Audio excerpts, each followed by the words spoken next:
aquí para poder ver mejor.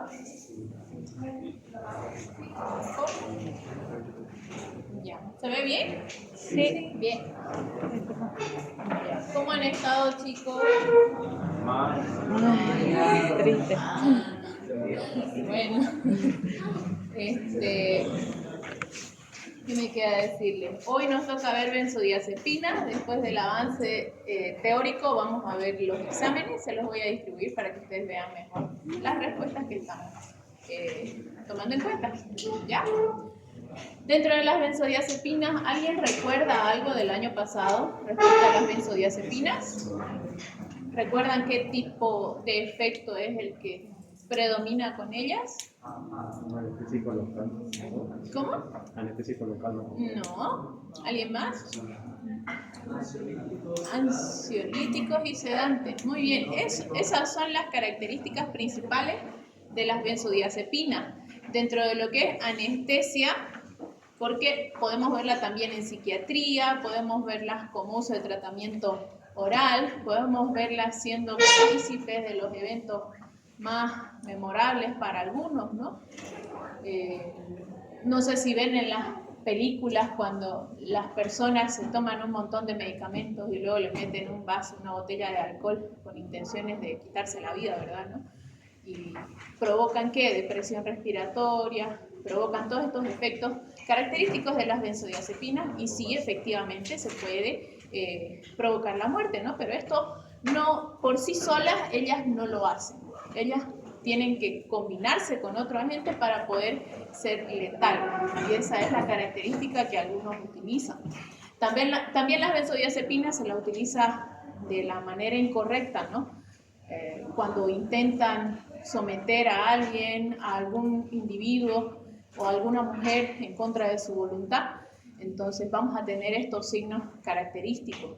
Pero a mí, ¿por qué me interesa de que ustedes estén al tanto de lo que son las benzodiazepinas? Porque ustedes van a estar en emergencias, en un punto de su vida van a estar enfrente de una persona que va a describir uno a uno de estos síntomas y no va a saber qué es lo que le pasa, ¿no? Y puede que ella sea víctima o sea alguien que ha sufrido algún problema a causa de estas drogas y con beneficios de estas drogas a causa de personas malintencionadas, ¿no? Entonces es muy negligente de nuestra parte que nosotros identifiquemos a alguien que ha estado bajo el uso de benzodiazepinas y que la dejemos libremente, campantemente volver a casa diciéndole tranquilízate vos, estás nomás alterada y no es asunto de que alterarse, ¿no? Acuérdense de que las benzodiazepinas tienen una característica muy importante, una que casi no la vamos a encontrar junto con los otros medicamentos, que es la amnesia anterógrada.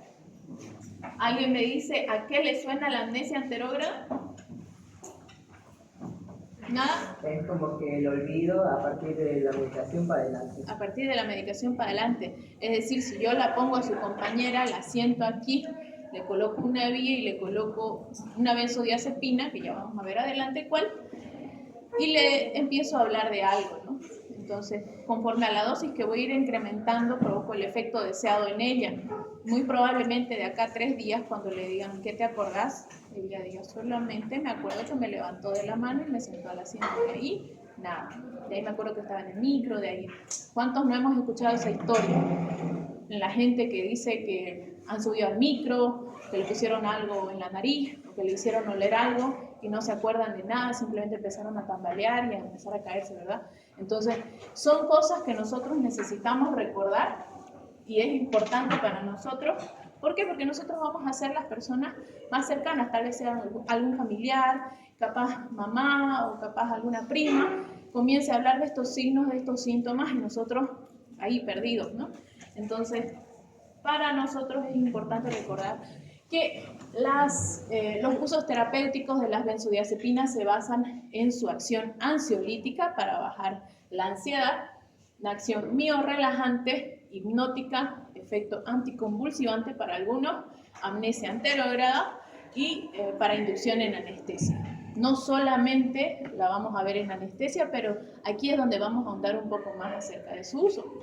Alivian la tensión subjetiva como síntomas somáticos, sudor, taquicardia, molestias digestivas, Ustedes dirán, cuando una persona se acerca y les dice, yo estoy asustada porque la verdad que no sé, me fui a mi casa y me salí corriendo y no me acuerdo si dejé la plancha o si cerré la puerta con llave, entonces alguien va a entrar, entonces ese pensamiento repite una y otra vez. A veces la ansiedad es buena, a veces la ansiedad nos prepara para algún evento importante y nos da ese valor y ese coraje para poder cumplir alguna meta importante. Todos hemos tenido ansiedad antes de un examen, antes de una presentación, antes de hablar en público, pequeñas muestras de ansiedad, pero llega a ser grave en el momento en el que afecta la vida de una persona. Eso más adelante lo van a ver en psiquiatría, más a fondo con los síntomas y las características.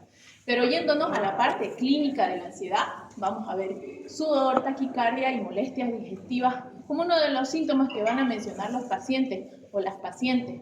Muchos decimos en emergencias, vino una mujer gritando porque se enteró que su marido le puso los cuernos, o porque le hizo esto, o porque se lo encontró a su marido con la otra en su cama, o cosas así, y viene la tipa así, con el pecho así, sudando. Entonces uno dice, no, es solamente, cálmese señora, váyase. Entonces no podemos tener ¿cómo se dice? No podemos tener esa acción en contra de los pacientes sabiendo qué tan grave puede llegar a ser para ellos, ¿no?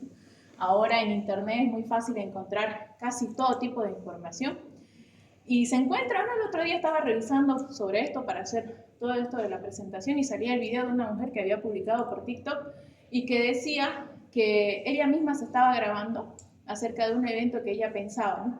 Y se le veía la sudoración, se le veía la taquicardia, se le veía el tartamudeo al hablar, o sea, era súper característico. Ustedes la ven y dicen, esta mujer necesita ansiolíticos, bajar la ansiedad, porque cuando ya llega a ser nocivo para el paciente, ya necesita tratamiento. Y bueno, tenemos acción y decimos de que su acción miorrelajante, el diazepam y otras benzodiazepinas producen relajación de la musculatura esquelética, se dice, por acción en dos niveles, uno directo sobre la médula espinal y el otro dado en forma indirecta por su efecto ansiolítico. ¿Qué dirían si yo les digo que parece que cuando se utiliza este medicamento, el paciente siente como si hubiera tenido una resaca? Exactamente lo mismo. Cuando tenemos una resaca hasta ni podemos, o sea, cuando estamos en el proceso, ¿no?, del consumo, viendo cada uno de los síntomas que puede causar el alcohol a diferentes niveles, podemos ver que las personas caminan o caminan tropezándose o se tambalean un poco para el costado y ya pues cuando ya caen, por último se pueden dormir hasta sentados o en posiciones incómodas como se ve en algunos videos, ¿no? Entonces, cuando hablamos de que pareciera que causan los efectos de la resaca, nos referimos a eso. Entonces, más que todo, por el lado de acción miorrelajante, no se pueden controlar, no se pueden sostener, no pueden caminar. Entonces, dada la acción hipnótica de estos pacientes, que nos da esa propiedad de inducir el sueño, sirven como somníferos. Muy a menudo van a ver los pacientes de 60, de 70 años, en su mayoría mujeres cursando la menopausia, van a decir que se levantan a las 4 de la mañana, a veces con los sofocos y están así. Algunos que tienen mamás de esa edad van a entender cómo se levantan y no pueden, ¿no? Aparte por su desbalance hormonal, una buena dosis de benzodiazepinas puede calmar todo lo que es insomnio y puede ser tratada, ¿no?, para que pueda descansar ella, o también los abuelitos. Acción a nivel de la formación reticular. Los abuelitos son los primeros en los que todos nosotros hemos visto cuando alguien consume benzodiazepina, porque a ellos normalmente se les altera el ciclo del sueño y lo que hacen los médicos cuando ven que estos pacientes están así es recetarle benzodiazepinas para que descansen durante la noche. Entonces también tenemos un efecto anticonvulsivante y esto más que todo ejercido a nivel de la corteza cerebral en el tronco encefálico. La amnesia anterograda, la propiedad que yo les mencionaba hace rato, es por una acción sobre el hipocampo y para la inducción anestésica. Dentro de su clasificación, todos manejan varias clasificaciones y así es como las dividen. Unos en 3 partes, uno en 3 partes, ahí está lo de 3 partes, pero acá estamos añadiendo los que son análogos. ¿Qué quiere decir análogos? Similar, pero que no es lo mismo, ¿verdad? No tiene la misma propiedad química ninguno de estos 3 medicamentos a las benzodiazepinas porque es diferente en su mecanismo de acción, en su sitio de acción, pero se parecen mucho en los efectos que van a causar. La intención no es hablar sobre los medicamentos análogos, simplemente darles a conocer de que existen medicamentos análogos. Si bien las benzodiazepinas son drogas que no se recetan así por así, o sea, un paciente no puede ir directo a Farmacor y pedir que te den 4 tabletas de alprazolam. No puede. Necesita una receta. Necesita una receta por un médico para poder, porque son medicamentos controlados. Pero ¿qué creen que sucede con esto? Son de venta libre. Entonces, técnicamente, por su constitución química, por su composición química, no podemos prohibir la venta libre, pero existe. Si ustedes van a cualquier farmacia y piden Sopiclona, les van a vender. Tienen su propiedad hipnótica, que puede similar a la benzodiazepina, ¿ya? Se toma como un medicamento, incluso los pacientes, no son pacientes, las personas que les gusta consumir este tipo de drogas buscan este efecto en las drogas análogas como la Sopiclona y ya directamente van y se compran y las combinan con alcohol y todo, ¿no? Para volver a conseguir ese efecto depresor del sistema nervioso central. Dentro de los de acción corta tenemos los de acción corta que también se caracterizan por iniciar rápidamente. De ellos sobresale el midazolam, ketazolam, triazolam. Los de acción intermedia, los más sobresalientes, alprazolam, clonazepam, y dentro de los de acción larga tenemos de 12 a 100 horas, diazepam y flunitrazepam. ¿Alguien recuerda para qué lo utilizaban el flunitrazepam? Eran preguntas de exámenes de tercer año. ¿Se acuerdan? Lo utilizaban también como droga de la violación. Entonces, cuando utilizaban estas drogas, ya saben los efectos que provocaban, lo hemos visto hace rato. Entonces, una mujer, que era normalmente donde lo utilizaban, se volvía muy fácil de manejar. Vos les decías vení, la otra vení, o sea, era como una persona en su estado como de cuando ya tiene una intoxicación alcohólica, así, obedece lo que uno dice, hace lo que uno dice, prácticamente lo mismo, flunitrazepam. Ahora, en los libros van a encontrar esta diferencia, ya algunos muestran más medicamentos, otros muestran menos medicamentos, pero lo que sobresalen son estos de cada grupo y mientras estén estos yo estoy tranquila. Viendo el mecanismo de acción, no encontré una imagen muy explícita del mecanismo de acción, pero dentro del mecanismo de acción vemos quizás los ansiolíticos, mejor conocidos, actúan aumentando las acciones del GABA a nivel de la amígdala y del córtex prefrontal para aliviar la ansiedad. Las benzodiazepinas actúan sobre un receptor y, dada la casualidad, es el mismo receptor sobre el que actúa el GABA. Una vez abierto el canal que utilizan para el transporte iónico, estos permiten el paso del cloro al interior de la célula. Acuérdense, va una célula, necesita comunicarse con la otra, entonces manda diferentes sustancias para poder realizar las acciones que necesitamos. Se aperturan estos canales y ingresa el cloro dentro de la siguiente célula para poder captar la información. Pero ¿qué sucede con las benzodiazepinas? Las benzodiazepinas no actúan exactamente en el mismo sitio del GABA. Las benzodiazepinas actúan en el mismo receptor. ¿Pero qué causan? Que mientras haya GABA, este cloro ingrese con mayor rapidez. Entonces, una vez haciendo negativa la siguiente célula, la hace prácticamente imposible de responder por hiperpolarización. Entonces, todo esto hace que no se transmita ninguna información, se bloquee el neurotransmisor que es el GABA, entonces existe un efecto depresor del sistema nervioso central. Hablamos de la función del GABA, inhibe los impulsos nerviosos tras la apertura de canales de cloro, inhibe sinapsis, serotoninérgicas, noradrenérgicas y a través de los receptores GABA-A. Ante un estímulo de miedo, se reduce la liberación GABAérgica, aumentando la noradrenalina. Entonces, todas estas acciones se bloquean una vez la información no es transmitida. La parte de arriba no se puede leer muy bien. Pero aquí en esta imagen está haciendo una comparación de lo que son los barbitúricos y de lo que son las benzodiazepinas. ¿Alguien me puede tratar de decir qué creen que puede ser la diferencia entre los barbitúricos y las benzodiazepinas? Porque aparentemente parecen ser los mismos. ¿Alguien tiene alguna idea? Todos causan depresión del sistema nervioso central, todos pueden causar pérdida de la conciencia, pero existen diferentes grados, ¿verdad? En la línea amarilla vamos a ver este efecto. Desde el inicio de la dosis de las benzodiazepinas existe esta desinhibición paradójica, lo que sucede en las personas cuando están consumiendo bebidas alcohólicas. De repente ya no siento el miedo a desinhibirme, entonces lo hago libremente. Perdemos esta desinhibición paradójica, o como normalmente decimos, nos ponemos felices, y luego viene un estado de sedación y de ansiólisis.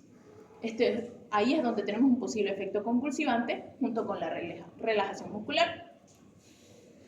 A continuación tenemos hipnosis y en este punto ya un poco más alto tenemos anestesia. ¿Qué es lo que pasa con las benzodiazepinas?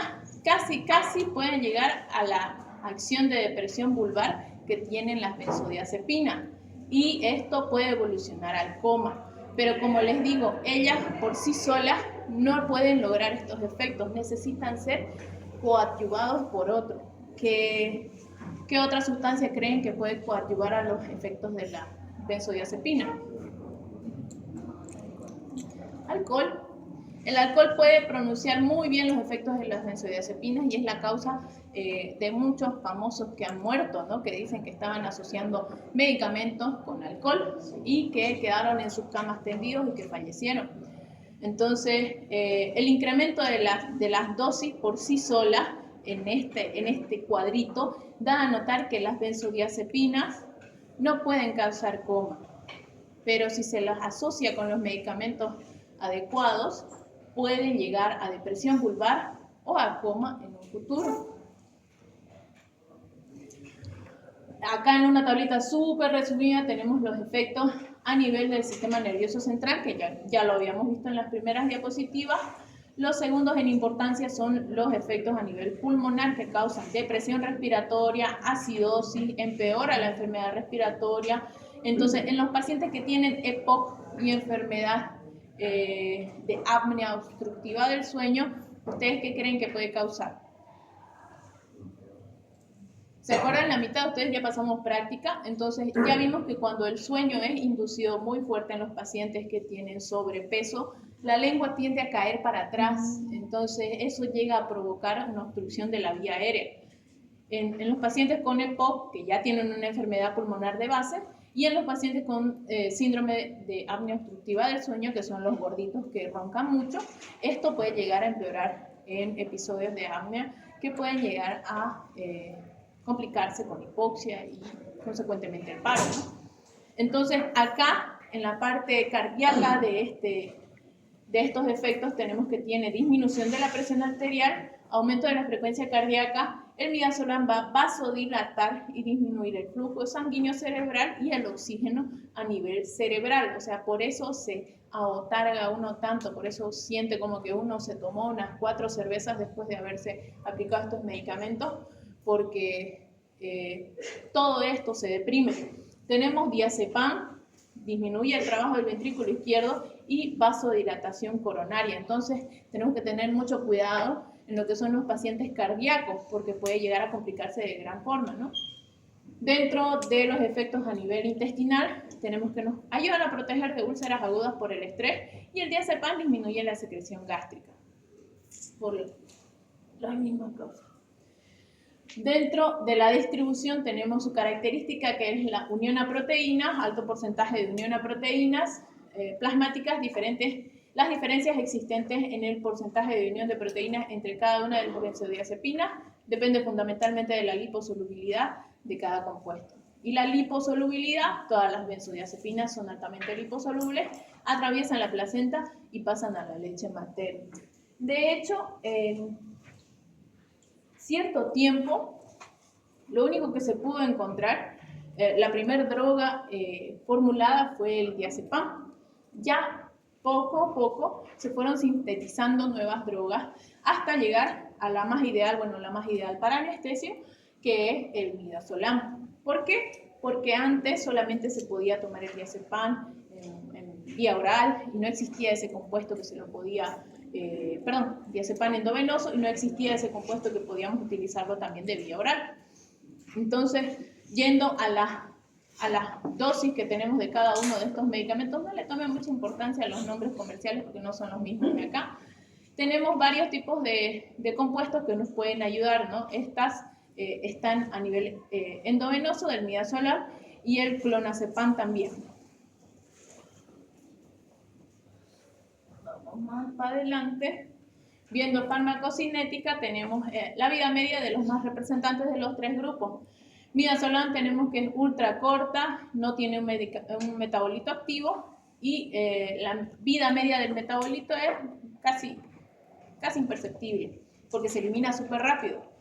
Dentro de este grupo, el segundo grupo, tenemos oxazepam, alprazolam, ya con una vida media corta, no tiene metabolitos y no tienen importancia clínica sus metabolitos. Ahora en el grupo del diazepam tenemos que puede durar hasta 24 horas, su metabolito activo es el nordiazepam y esto puede llegar a durar una vida media de más de 20 horas. Ahora los efectos adversos. Si ustedes se ponen a considerar y los agrupamos de esta forma por una intención, dentro de los efectos adversos tenemos los comunes para todos los medicamentos: alergia, vértigo, náuseas, vómitos, malestar estomacal, visión borrosa, cambios de visión, debilidad, dolor de cabeza, amnesia anterograda, su característica, dependencia y efecto de resaca, o sea, con los tambaleos. Ahora, ¿qué pasa si nos incrementamos más la dosis?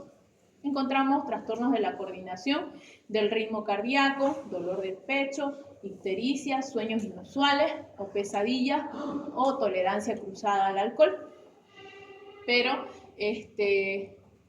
aumentamos incluso más la dosis y vamos a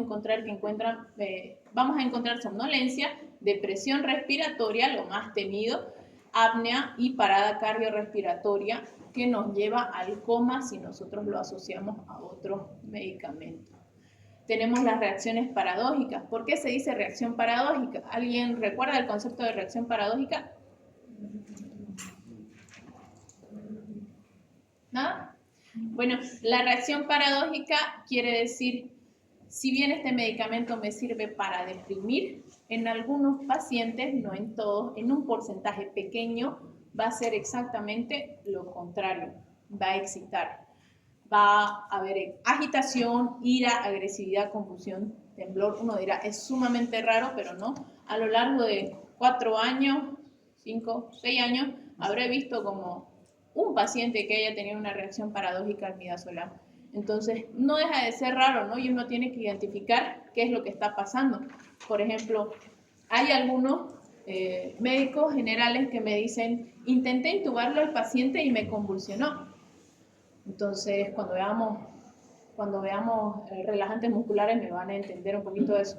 Y yo le decía, ¿pero cómo convulsionó? Empezó a moverse y me explica cómo hacía el paciente. Entonces, yo veo y le digo, es lo normal que se tiene que esperar de un relajante muscular, especialmente la succinilcolina, que existe un efecto a nivel muscular que hace que todos los músculos se contraigan al mismo tiempo de la succinilcolina. Entonces uno le mira la cara y la cara se le mueve así al paciente, o el brazo empieza a moverse así. Entonces eso no es una convulsión real, entonces, ¿no? No es una convulsión real, es un efecto adverso de la succinilcolina, que no lo queremos causar, pero que sucede, pero que tampoco lo podemos evitar.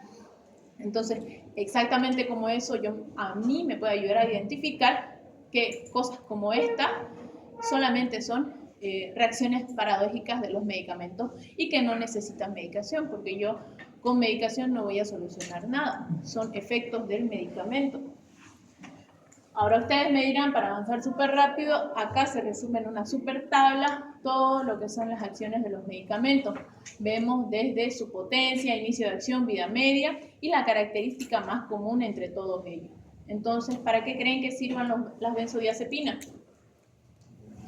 Tenemos trastornos de manía, en psiquiatría tenemos episodios de ansiedad, trastorno obsesivo compulsivo, o sea, toda la parte de psiquiatría que ustedes van a ver con alteraciones de excitación o de manía van a poder solucionarse. Incluso pacientes esquizofrénicos vamos a poder solucionar con las benzodiazepinas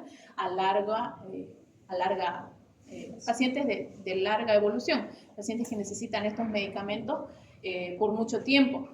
Dentro de los otros vamos a tener pacientes que tienen convulsiones. Los pacientes con convulsiones son pacientes que han estado en un episodio y que ingresan a su emergencia y ustedes necesitan parar esas convulsiones porque puede hacerse daño al mismo paciente. Entonces, aplicando una dosis de diazepam, una ampolla de diazepam que tiene un efecto de vía media larga, vamos a ver un inicio de acción rápido y que su potencia no es tan alta, pero es intermedia, vamos a tener cubierto todo lo que es el episodio hipnótico, ansiolítico, miorrelajante, anticonvulsivo que se puede utilizar rápidamente en uso de emergencia. O sea, si quiero calmar una convulsión, tiene que ser con diazepam. Ahora, las diferentes drogas que pueden utilizarse para hipnosis, para tranquilizar al paciente, para ver que se relaje. Algunos vienen simplemente a su consulta para decirles quiero que me dé algo para dormir porque no puedo. Entonces existen algunos pacientes con diferentes manías o episodios que no pueden controlar ellos mismos, entonces se les medica con ansiolíticos para poder bajar eso. Ahora, con nosotros, con anestesia, solamente para la inducción anestésica nos puede ayudar a aliviar la ansiedad, como se está viendo en estos episodios. Ahora, ¿qué es lo malo? Bueno, no es tan malo, ¿no? Pero dentro de las benzodiazepinas vamos a ver que son muy buenas para tratar lo que es el síndrome de la abstinencia. El síndrome de abstinencia es un conjunto de síntomas físicos, psicológicos que se representan cuando una persona que ha desarrollado dependencia a una sustancia como el alcohol, drogas o tabaco reduce o deja de consumirla de manera abrupta. Pero no solamente existe dependencia a sustancias como el alcohol, también pueden sentir dependencia a sustancias como la cocaína, o algunas que no son tan dañinas, ¿no? Como dependencia al café, dependencia al alcohol, dependencia al tabaco. Pueden utilizar, o sea, nosotros ya prácticamente normalizamos todo ese tipo de dependencia porque es normal ver a alguien que todo el tiempo está tomando café o que está fumando. Entonces, ya vemos que el síndrome de abstinencia ya no solo se refiere al alcohol o a las drogas, ahora prácticamente está en todo, incluso en los videojuegos que nosotros jugamos, que los adultos jugamos, porque nosotros hemos crecido con videojuegos en casa. Entonces, actualmente cuando uno llega ya a la vida adulta y tiene plata por demás, lo que quiere es comprarse un videojuego para relajarse un rato, ¿no? Entonces llega a formarse, algunos lo hacen por diversión y otros no pueden dejar de hacer, como indica acá, no pueden dejar de consumir de manera abrupta.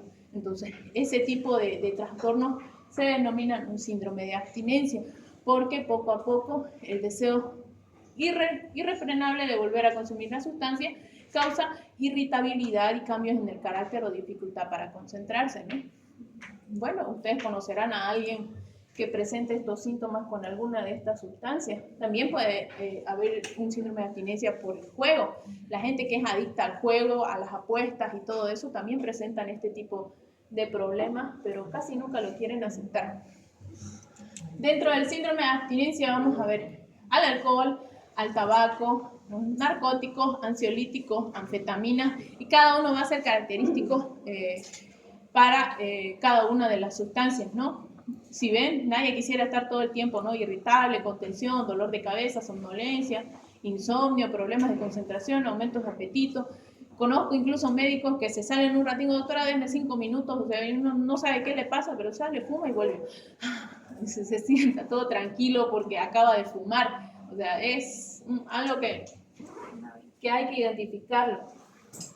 Entonces, dentro de las benzodiazepinas me dirán, ¿qué pasa si tengo a alguien que viene todo completamente desvanecido, con problemas de pérdida de la conciencia y que un familiar lo pilló y que normalmente los familiares son así, ¿no? Se traen al paciente enfermo pero se olvidan traer qué es lo que se estaba tomando.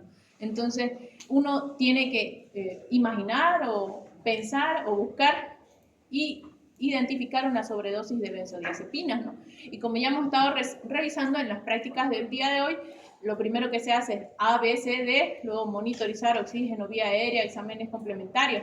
La parte de acá de exámenes complementarios es lo único que les queda a ustedes de prueba de que ha existido esta intoxicación. Si existe alguna mujer que dice que pierde los episodios que ha pasado desde ayer en la noche, desde que salió con una amiga, que tomó un trago y que no se acuerda completamente nada, entonces antes de la vida media, ¿dónde está? Antes de buscar hasta dónde va la vida media de este medicamento y de que se elimine por completo a nivel renal, vamos a estar buscando un examen que me ayude a decir si es que esta paciente ha sido expuesta o no a una benzodiazepina por alguna persona con intenciones de causar estos efectos, ¿no? El flumacenilo va a ser de ayuda en su emergencia. Dosis de 0,2 miligramos y se le hace una infusión continua. Tiene una vida media de 1 a 2 horas, súper cortita, por lo tanto necesitamos dosis repetidas del flumacenilo para que se pierda esta acción hasta que se elimine por completo el medicamento que ha consumido el paciente. Si se ponen a pensar, el medicamento más prolongado que ha consumido el paciente puede llegar hasta más de 24 horas. Y si nos vamos a la clasificación, podemos encontrar que existen algunos entre 12 y 100 horas. Entonces se imaginan que la paciente tiene que estar internada, sí o sí, en su hospital, en su clínica, en donde sea que estén, para poder observarla, porque una vez termina el efecto del flumacenilo, vamos a revisar nuevamente, una vez termina el efecto del flumacenilo, que es de 1 a 2 horas, va a volver a tener estos efectos de las benzodiazepinas. Ahora, en pacientes epilépticos, si administro flumacenilo, podría desencadenar convulsiones. Ahora, hay que hacer un diagnóstico diferencial, ¿no? Si utilizamos flumacenilo y el paciente no se recupera, tenemos que pensar en tal vez otra intoxicación, ya sea naloxona para opioides o dextrosa y tiamina para una intoxicación alcohólica, o atropina en caso de órganos corporales. ¿Alguna duda, alguna pregunta, chicos? Doctora, en la tabla que usted mostró, ahí decía en el clonazepam, ahí decía antiepiléptico.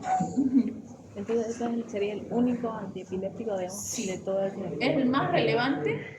¿Dónde está? Ahí. Aquí. Clonazepam dentro de los antiepilépticos, ahí está. Anticompulsivos. ¿Alguna duda, alguna pregunta?